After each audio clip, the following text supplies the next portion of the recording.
Hey everybody, it's Jimmy and Ange. So today, Ange, what we're talking about is the pros and cons of living in a tourist area. So basically, like, Which is all of Florida. you know what? It's really not so. But basically, there's pros. A lot of people move to Orlando. People actually move to Orlando just to be near Disney. I know. Well, they had that, what is it, that Dr. Phillips, whatever that place is over there, the big lake. Dr. something another, the neighborhood is some doctor owned the land. Oh, I have no idea. Yeah, and it's gorgeous. It's absolutely beautiful. Yeah, but there is pros and there is cons, and that's what we're talking about today. Because, like, I lived in Tarpon Springs before I moved here to Pasco County, and believe it or not, one of the reasons I moved is just a tourist. Well, Tarpon Springs is a lot of tourism. Yeah, a lot of tourism. It's like the sponge capital of the world, the Greek restaurant capital of the world, everything. Right, and I would go out there and eat, and just like traffic and everything. So I moved over here. I could still get there in 15 minutes. Yeah, it's not that far at all. But there is pros and cons, and that's what we're talking about. In the meantime, do me a favor. If you like this kind of content, consider subscribing. Really helps out the channel, and it's greatly appreciated. All right. So here's a pro, okay? Mm-hmm. Diverse economy, job in hospitality, retail, entertainment can be plentiful due to constant influx of visitors. It's true. Well, it's true, because you look at like Clearwater, with all the hotels and restaurants down there, and people only a lot of people live in that right there, because there's all those high-rise condo buildings. Yeah, and they can go there. But here's another problem, and it's probably on this list because I didn't read the whole list. But the other problem is, like, my cousin who's down in Miami, Fort Lauderdale area, he works at a high-end restaurant.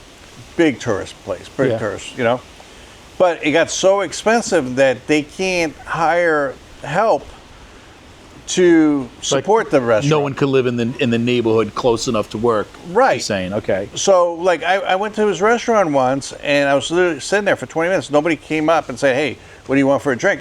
And the place was packed, and there was waiters and waitresses and all that stuff. And I talked to my cousin and said, "What's going on?" And he said, "Listen, we're short-handed." I say, "Hire more people. It's not like you don't have the business." He's like, we would hire double what we have now, but nobody wants to work here because nobody lives around here." So they're looking at it as too far of a drive. Yeah. Here's another pro, okay? Culture exchange. So opportunities to meet people from all over the world, experience diverse cultures. I agree with that one. Well, yes, to an extent, though. I mean, but if it's a tourist thing, like, are you really sitting there and talking to the tourists? Listen, when I go to Greece, when you're in Greece and say you're in Santorini or you're in a place like that, there's people from all over the world there. You're out there, enjoying the weather, enjoying the culture, and you're talking to people from Australia, you're talking to people from England, from everywhere, Japan. Okay, all right. Maybe you're right and I'm wrong. Yeah, it doesn't have to be, this doesn't have to be, take your mindset, it's just Florida. It's not. Florida. Well, because I'm thinking, like, the tourists, it's like we got Disney, you got SeaWorld. Yeah, but I'm talking about, like, Rome, I'm talking about Rome, like places, like Yellowstone. When I go to Yellowstone once or twice a year because I used to live out there. I mean, I meet people all the time from all over the world. Okay? All right. Here's another pro. Entertainment options. Access to attractions, restaurants, events, and activities designed to appeal to tourists. I could see that definitely, because you got a big influx. So they'll have, the DJs, the bands, the shows, kind of like a little bit of a mini Las Vegas in a way. All right, we talked about 3 positives. We got to talk about 3 negatives. Okay, what do we got? All right, we got high cost of living. We touched on that. Yeah. Housing, dining, services are more expensive due to tourist demand. It's always going to be, yeah. Because tourists are willing to spend more money than locals. Yep. Oh, without a doubt. Because they're on vacation. And it's not like you go into a restaurant and there's 2 different price sheets. Okay. Oh, you're a local. This is your pricing. Oh, you're a tourist. I got to tell you guys a funny story. I was in Greece, okay, and I was at the Acropolis in Athens. And I'm going inside the Acropolis. I'm walking up the things, and you have to pay to get in unless you're Greek. But you're Greek.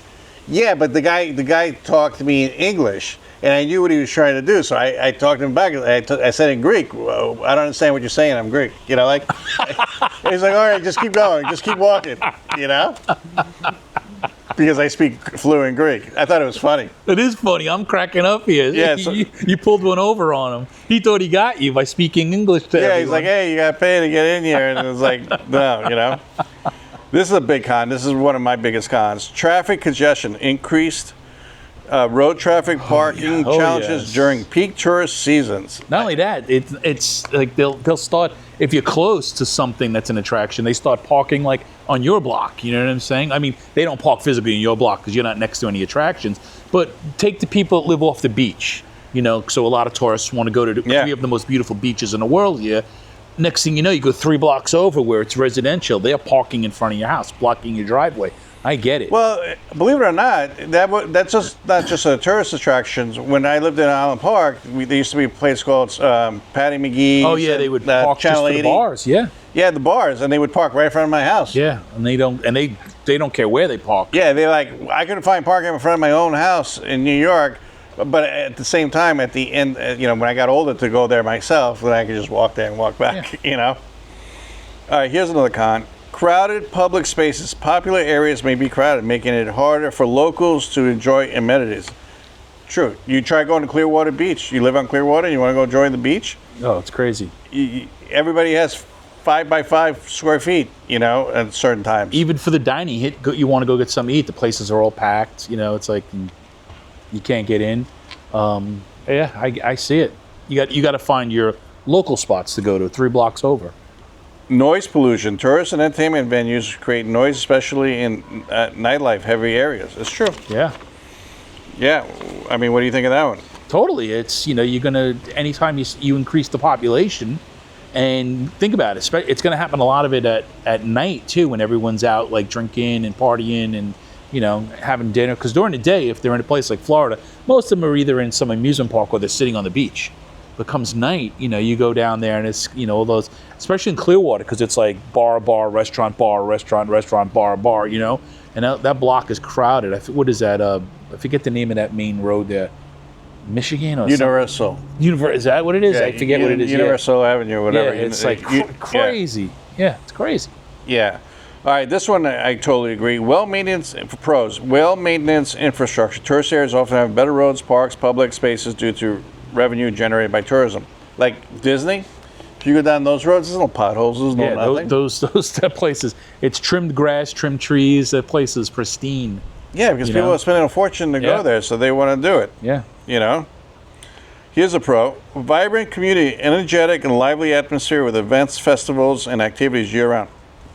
True, but you could get a little tired of that, you know, always, you know, knowing that every other weekend there's something crazy going on and you can't relax. But over here, even though I'm not in a tourist area, every other weekend something's, you know, Dunedin, something could be happening, Safety Harbor, Tarpon Springs, there's always a festival going on, you know? True. Well, isn't the one in Tarpon Springs getting ready to happen pretty Yeah, soon? the food fair, yeah. Yeah, the food fair.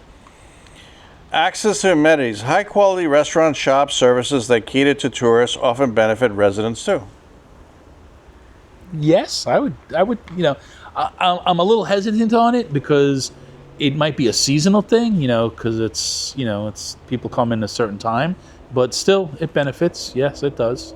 Yeah. Yeah, you know, like I go every year, I go to a place called York, Maine every year, and we stay at a hotel called The Bluffs. It's right on the ocean. Okay, in southern Maine. It's right over the bridge of Portsmouth, New Hampshire. And during the winter, the place is dead. But once season starts, the place is packed. Like, you just can't go there and enjoy it. I used to live there, so, you know, I would want to enjoy it when the weather is good. But the tourists came in, and it was so bad that it would take me 30 minutes to go to a mile to go to the supermarket because of the tourists, and I could have just walked faster. Yeah, I totally agree. Well, look at Tarpon Springs. We go down there in the summertime. The place is a desert. Mm-hmm. You know, nothing's going on. I mean, it's because of the temperature and everything. It's so hot and humid. And then you start going down there now, and the place is it's vibrant. It's got a lot of people eating. You know, a lot of activity. Here's a pro. Higher property values. Homes in tourist area often appreciate the value due to demand. Do they? That I wouldn't even know. Do they? Yeah, because say you're a really Disney, you're a Disney fan, and Okay. you could buy a house right next to Disney that's 10 minutes away, but you don't care because you could be in Disney within 10 minutes. And don't forget, sometimes, I don't know if they still do it, but Florida residents get a cheaper price for Disney tickets. Yeah, they do. They have that where you get like the season. You get a season pass, or even if it's just a daily, or it's like 25% or 40% off. Yeah, I have no idea what it is. They definitely give you show your Florida driver's license, and they give you a discount. But Disney also has places where people can buy to live, on the property where they have like their own, timeshares and stuff? No, they have condos. You live there all year round. Oh, I don't know. I don't know much about that stuff. Yeah. So yeah, Little villages, I'll call it. I did not know that. Yeah. Check that out. If you guys want to see. Tourist destination often feature beautiful natural landscape, beaches, and historic landmarks. Well, look at Clearwater. Beaches are absolutely unbelievable. Like, if you ever get a chance to go to Clearwater, go. It's beautiful. All right. So let's talk about something. We already talked about this one. Cons. Seasonal fluctuations. Some businesses may cater to tourists, making the off-season living feel less vibrant. And like some tourist areas, like a lot of these businesses will just shut down in the winter. You're like, oh, I like that. Well, someone that shuts down in the summer. Yeah, because over here, well, they don't shut. They shut down for 3 weeks to go to Greece. Yeah, that's what I'm saying. So it's like he picks the time when he knows there's going to be no traffic, and say like August. Yeah, but like in Maine, when I go there, because they lose the town could be down shuts for down. 4 months, is what you're saying. Yeah. Okay. All winter long. Yeah. So that's like big con. Over tourism, environmental degradation, strain on local resources due to excessive tourist activities. How many places have like a population of 5,000 and then, like, I'll give you an example, like Jackson Hole. I go out to Jackson Hole in Wyoming, and during the winter, there's not many people there. But come summer, tourist season, the place like. Well, I've been to Jackson Hole. I've been skiing. I went skiing in Jackson Hole. They get a big. I haven't been there in years, a long time, at least 15 years. But they used to get a big, ski populate. People would come to go skiing in Jackson Hole, Wyoming. I don't know how it is, if it's still the same, but they had a lot there. But you take the Hamptons for argument's sake. Like the Hamptons in the winter, it's empty, and the Hamptons only has a small police force. So even when all the tourists come in the summertime, and that place has got 500,000 people when they're used to having 3,000, it's like the police force can't handle it, the fire department can't handle it. Yeah, it's a lot of people. What about that place packs it? What about this con? Lack of privacy, constant presence of tourists can feel invasive, particularly in residential area. I agree with that. Well, yes. I mean, but what do you mean? Like, they're walking around the neighborhood, that kind of thing? Maybe. All right, what about this one? Transient atmosphere. The population turnover can be harder to establish long-term community bonds. That's true. That's big time true. Because I know a lot of people that move to tourist areas, including me, and they're like, you know what? I met my neighbors, everything was cool, but I'm over this. I'm leaving. Yeah, it's not something I want to do long term. Like now, what's funny is you take like Hollywood, Los Angeles, California. Hollywood is very transient. People come to just like oh, I'm going to be famous, and they come for pilot season for 3 months, and then they all vanish. You know what I'm saying? That kind of thing. Oh, I didn't know that. Yeah. Competition for resources. Tourists may drive up costs and demand for essential goods and services. 100% true. Without a doubt. Totally true. Because the people, they know, like the local gas station will be like, yeah, we're going to charge a little bit more because... They know they can get it. They know they get it. Like, it's funny. And they have to get it. When I'm driving into Yellowstone, there's 2 gas stations before you get into the North Gate, and their price of gas is so expensive. Everything's so expensive in there. But if you're into town... in a place called Cody, because I stay in Cody, Wyoming, and then I'll go through there. It's like so much cheaper, everything. Really? So there's a Walmart right before you go onto that path to get into the North Gate, and I always tell everybody, buy your gas, buy your food, buy everything, because once you pass that line, you're gonna be paying a lot of money. All right, what about this one? Con, zoning restrictions. Living in a tourist zone may involve restrictions on property usage and additional taxes.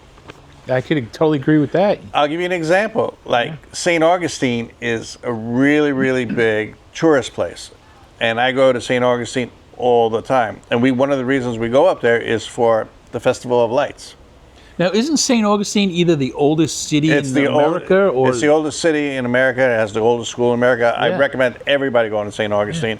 They got a really good pizza place there that you like. Time Pizza. Yeah, it's called Time Pizza, and it's great pizza. And I love St. Augustine. Savannah, Georgia is still my favorite place. Oh, is it really? Yeah, Savannah, Georgia is my favorite place.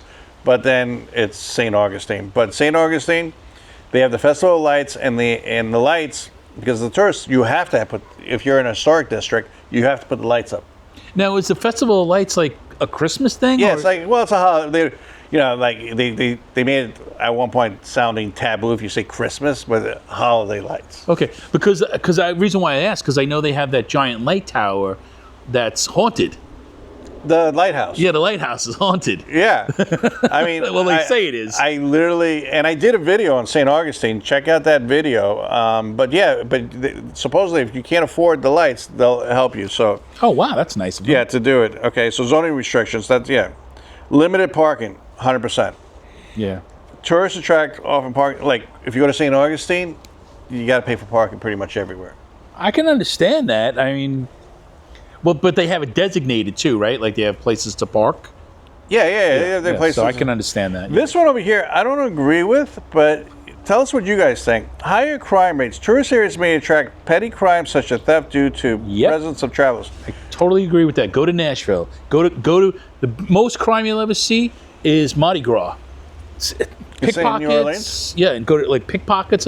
Whenever you get an influx of tourists somewhere, you'll always have high crime because they know it's small harder crime. Well, what I mean is like small crimes, but crime because you're not going to report it, and it's just harder to chase down because you got people coming from either all over the country, all over the world.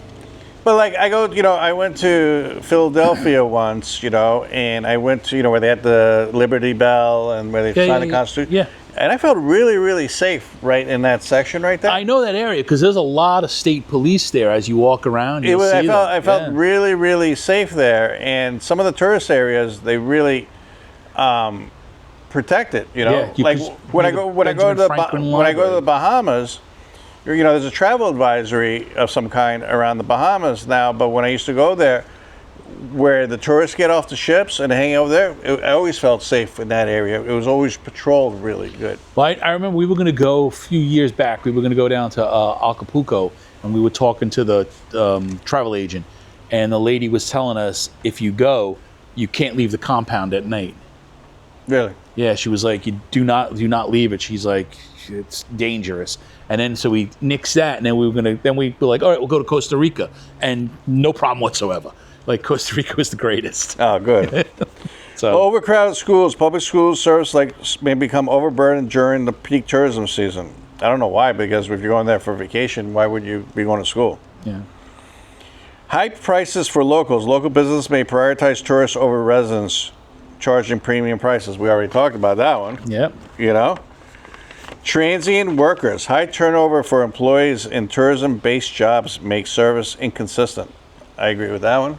Yeah, but if you have a good tourism, like you take like down by Disney and stuff, it'll be constant all year. But if you take some places like you said up in Maine there, where it dies out in the winter, you know what I mean? It's like here's one, and this one: short-term rental, increased Airbnb and vacation rentals can disrupt neighborhoods and inflate housing costs. I agree with that. Totally agree with that. And like in some of those areas, every other house is Airbnb, and those people don't care about noise or. We had it in the development where I live, where people were buying houses to Airbnb them, and then they made a little, I guess we'll call it a rule or a law, whatever, that you couldn't do it anymore. Because some of these people were throwing major parties. Like you'd get like 5 kids, 20-year-old people, and they'd rent the place for 2 weeks, and with a pool, and they would just every night would be party. Yeah. So they had to shut it down. All right, let's end this on a positive. Convenient travel. Proximity to airports, transportation hubs, and major highways makes personal travel easier, obviously. If your destinations like Orlando has a big airport, Tampa has a big airport, and they're easy to get in and out of. Yeah, we have Clearwater, St. Pete Airport. It's all easy. So would I live in a tourist area? No. We're tourist adjacent. Oh, tourist adjacent, okay. Yeah. Because if I want to go to Orlando, I can jump in the car right now and I can go to Orlando. What, an hour and a half? An hour and a half. Yeah. And then I can eat dinner, do whatever I want, relax, and then be back. Or we used to go in the morning to or Disney or Universal or SeaWorld, spend the day there, and then be back at the same night. Now, I've never gone. I just know because we talked about St. Augustine earlier. How far is St. Augustine from here? From here, it's about 2.5 hours. But if you take the side road, if you take 4, once you reach in Orlando, there's a part of I-4 that you will sit in traffic for 45 minutes. I don't care what you do. I don't care what time of day it is. When you hit that, if you guys know about that particular spot, going into Orlando, it's a standstill. If you go on Google Maps right now or whatever, Waze or whatever you're using, you're going to see red right there, right now. Yeah. Okay. And you'll know what the part I'm talking about. But yeah. But it's a 2.5 hour drive, give or take, from right here where we are. Right. And, so. All right, want to drive 2.5 hours, go get some pizza? Yeah. Not tonight. That's today's video. I greatly appreciate it. Don't forget to subscribe so you don't miss what we're working on. It's really important. And like, share, and we'll talk to you next one. Thank you and have a great day.